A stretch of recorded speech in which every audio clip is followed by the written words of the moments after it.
नमस्कार विद्यार्थी मित्रांनो, आज आपण इथे योगशास्त्राचा परिचय किंवा योग जे आपला जी पेपर आहे SSCचा सेकंड इयरचा, त्यामध्ये योगशास्त्र आहे.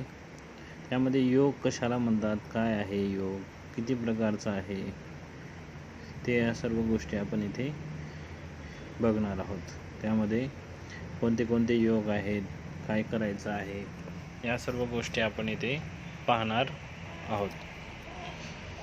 जसं की भारतीय योगशास्त्रामध्ये योगाचे 5 प्रकार सांगितले आहेत. ते आपण इथे 5 प्रकार सांगितले आहेत. त्यामध्ये आहे ज्ञान योग. सर्वात पहिला आहे ज्ञान योग. ज्ञान योग म्हणजे काय? ज्ञान योग म्हणजे आत्मज्ञान, आत्माचं ज्ञान. आत्मा म्हणजे आत्मा आणि परमात्मा, या दोन गोष्टी आपल्याला बघायला मिळतात. आत्मा म्हणजे आपल्या शरीरामध्ये एक आपली मी म्हणणारं जी हे आहे ते आत्माच आहे. मी म्हणजे आत्मा आहे. तर आत्मज्ञान कशा प्रकारे, कोण्या प्रकारे होतं, त्या सर्व गोष्टी ज्ञान योगामध्ये येतात. ज्ञान म्हणजे अभ्यास. आपण जे अभ्यास करतो, ज्ञान प्राप्तीसाठी जे प्रयत्न करतो, त्या सर्व गोष्टी ज्ञानामध्ये येतात. ते आत्मज्ञान आणि ज्ञान यामध्ये फरक एवढाच आहे की आपण जे काही ज्ञान घेतो, त्यामध्ये जे ज्ञान आपण घेतो ते सर्व ज्ञान म्हणजे ज्ञानयोग आहे. त्यानंतर हठयोग येते. ज्ञानयोगामध्ये सर्व काही गोष्टी येतात. आपण जेवढं काही कला आपण शिकतो, त्या सर्व गोष्टी या ज्ञानयोगामध्ये येतात. त्यानंतर हठयोग. हठयोगामध्ये आहे काय, तर आसन आणि कुंडलिनी जागृती. आसन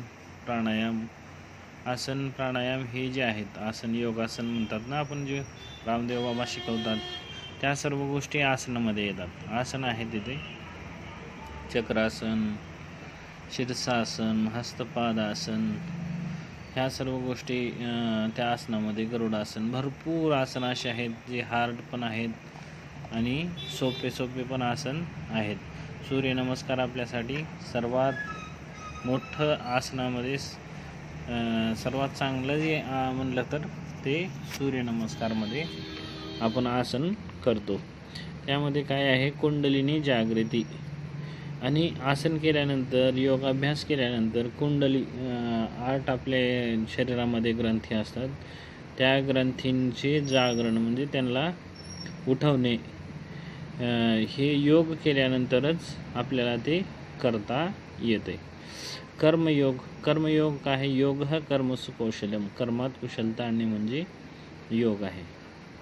कर्मयोग, आपण जे काही काम करतोय, आपण जे काही कर्तव्य पार पाडतोय, ते सर्व कर्म आहे. कर्म आणि योग म्हणजे काय, त्यामध्ये जेवढं काही कौशल्य आहे. योग हा कर्मसु कौशल्यम. या योगाने, ज्याने आपण जे काही काम करतोय त्याच्यामध्ये कुशलता प्राप्त करणे म्हणजे योग आहे. तर कर्मयोग हे 3 प्रकारचे झाले. आता ज्ञानयोग, हठयोग आणि कर्मयोग. त्यानंतर आहे भक्तियोग. भजनम कुर्याम म्हणजे भजन करणे म्हणजे भक्तियोग झालं. आपण प्रत्येक देवाच्या समोर जातो, तिथे त्याच्यासमोर हात जोडतो, पाय जोडतो आणि नमस्कार करतो. देव काय आहे? आपण देव समजून घ्यायला पाहिजे. देव म्हणजे काय? देवो दानाद्वा द्विपनाद्वा. महर्षी दयानंद सरस्वती खूप छान व्याख्या करतात त्याची. देव कशाला म्हणतात? देव दान दिल्याने देव आहे. त्यामध्ये भरपूर अशी मोठी व्याख्या आहे त्यांची. ते जर वाचल्यानंतर तुम्ही हे मूर्तीची जी पुढे जाऊन हात झुकता, पाया पडता, ते करायची तुमची पण इच्छा राहायची नाही. त्यामुळे आपण अभ्यास केला पाहिजे. त्याने आपल्याला जे काही कटू सत्य आहेत ते आपल्याला अवगत होतात. त्यामुळे आम्ही इथे जास्त काही न सांगता तुम्ही तिथे अध्ययन केलेलं तुमचं ते हे होईल, समाधान होईल. भक्तियोग भजन करणे कसं, आपण आजकाल काय करतोय की रोज आपले महाराज येतात, भजन करतात, कीर्तन करतात, जातात. त्याचा काय उपयोग आहे? फक्त एवढंच आहे की आपण जे काही काम करतोय त्यामध्ये आपण मन लावून काम करावे, किंवा एकदा सकाळ संध्याकाळी आपण देवाचं ज्ञान करणे, भजन करणे म्हणजे त्याचंच आपण गुणगान करणे, हेच भजन आहे, हेच खरी स्तुती आहे, हेच खरी पूजा आहे. आपल्या मनातून आपलं देव साधणे म्हणजे हे आहे, पूजा आहे. आपण मनातून केलेलं जेवढं काही कर्म आहे ते सर्व देवाला प्राप्त होत असते. आपण जे काही करतोय ते सर्व देव आपल्याला त्या नजरेमध्ये आहे, देवाच्या नजरेमध्ये आहे. तर भजन करणे म्हणजे जाऊन उघड टाळ वाजवणे नाही. भजन नाही, मनातून भजन करणे, मनातून देवाची उपासना करणे, हेच खरं भजन आहे. तर हे भक्तियोग हे आहे, इथे खूप छान अशी हे आहे. त्यानंतर राजयोग, योगच चित्तवृत्ती निरोध, मनाच्या की वृत्तीवर नियंत्रण ठेवणे हाच योग आहे. राजयोग म्हणजे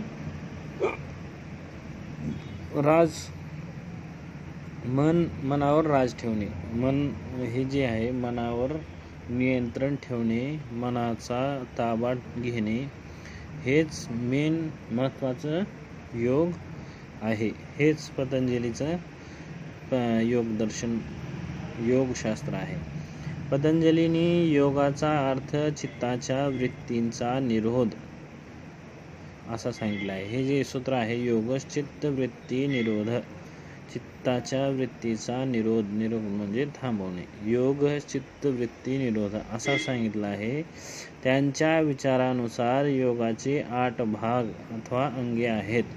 ते खालीलप्रमाणे आहेत. योग हे चित्ताच्या वृत्ती कसं थांबतील, तर या सर्व 8 भागांचा अभ्यास. पतंजलीच्या योगामध्ये हे 8 नियम आहेत योगाचे. या 8 अंगाचे पालन करणे म्हणजेच खरा योग आहे. तर यामध्ये नियम, योगासन, प्राणायाम, प्रत्याहार, धारणा, ध्यान आणि समाधी हेच केल्यानंतर योग चित्त वृत्ती निरोध हे सिद्ध होतं. अर्थात पतंजलीने जे योग सांगितलेला आहे तो असा आहे की या 8 अंगचे पालन केल्यानंतरच योग असा होतो, हे पतंजलीच्या योगाने सिद्ध होतं. तर ते लिहितात ते योगच चित्तवृत्ती निरोध. योग काय आहे, तर चित्ताच्या वृत्तीचा निरोध आहे. ते कसा होतो, तर हे 8 अंगाचे पालन केल्यानंतरच हा योग सिद्ध होतो. यामध्ये पहिला आहे यम म्हणजे काय?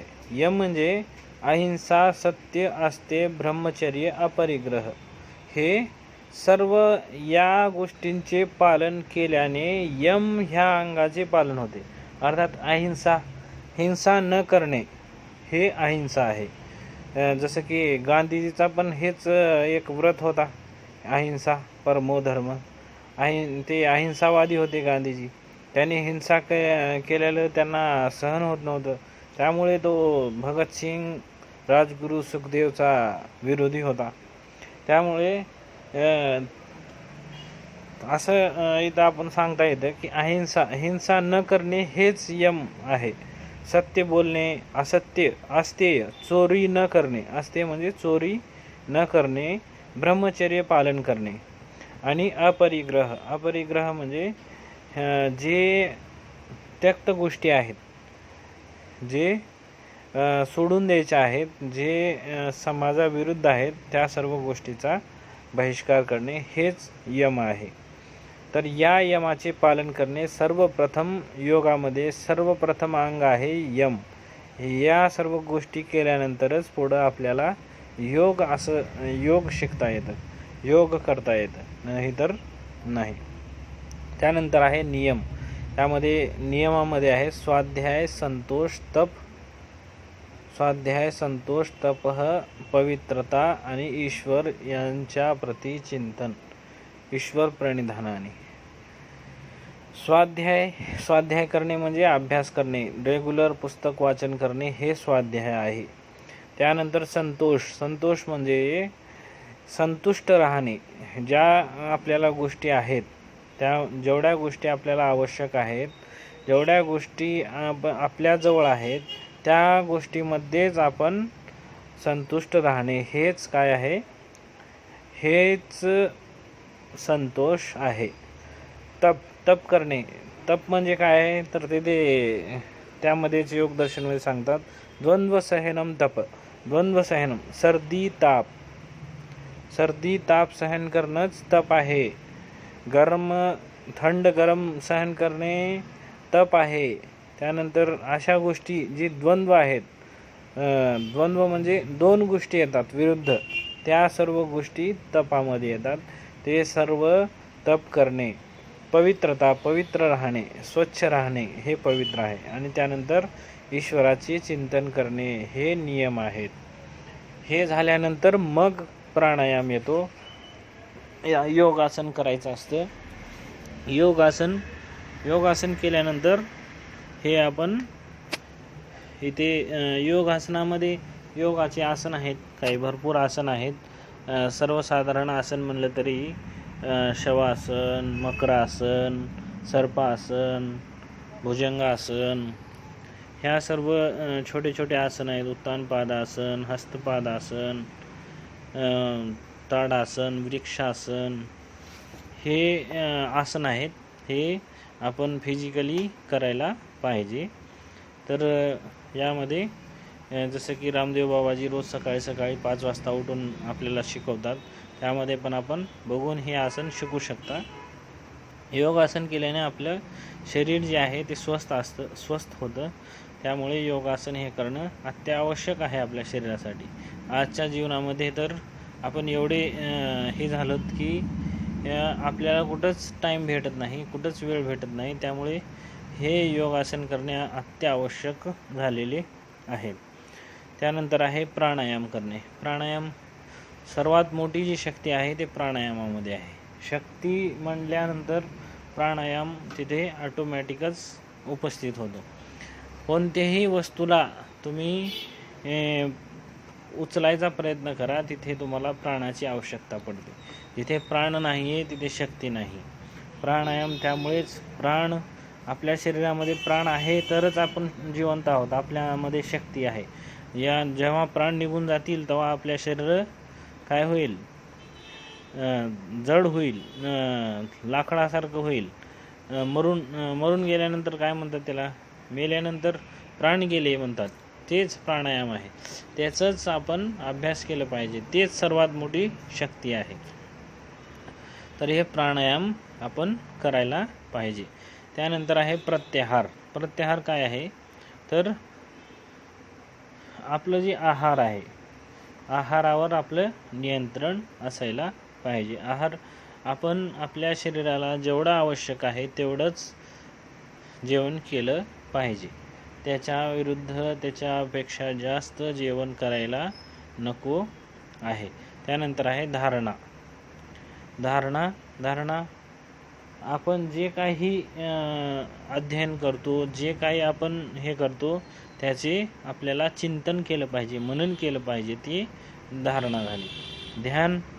त्यानंतर जे काही आपण केलेलं आहे त्याचं परत रिपिटेशन करणं म्हणजे ध्यान आहे.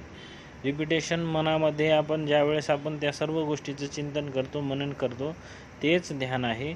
समाधी. हे शेवटी समाधी म्हणजे त्यामध्ये, त्या ईश्वरामध्ये, त्या ह्याच्यामध्ये तल्लीन होणं, आपल्या अंतरात्मामध्ये तल्लीन होणं म्हणजे समाधी आहे. यानुसार ह्या योगदर्शनचे योगशास्त्राचा आपल्याला हे इथं आपण परिचय बघितला आहे. योगच चित्तवृत्ती निरोध या सूत्राचा अर्थ आहे, योग हा देह आणि चित्त यांची ओढाताणीमध्ये मानवाला अनेक जन्मापर्यंत आत्मदर्शनापासून वंचित राहण्यापासून वाचवतो. चित्तवृत्तीचा निरोध दमनाने नाही, तर त्या जाणून त्यांना उत्पन्नच न होऊ देणे हा होय. योगाचा मूळ सिद्धांत ध्यान आणि आसनाच्या माध्यमातून दैहिक आणि मानसिक पूर्णता प्राप्त करणे हा होय. याचे प्रारंभिक स्वरूप महाभारत उपनिषद यामध्ये दिलेले आहेत. तर हे आपण आज इथे आपण योगदर्शनचा थोडासा भाग आपण बघितलेला आहे.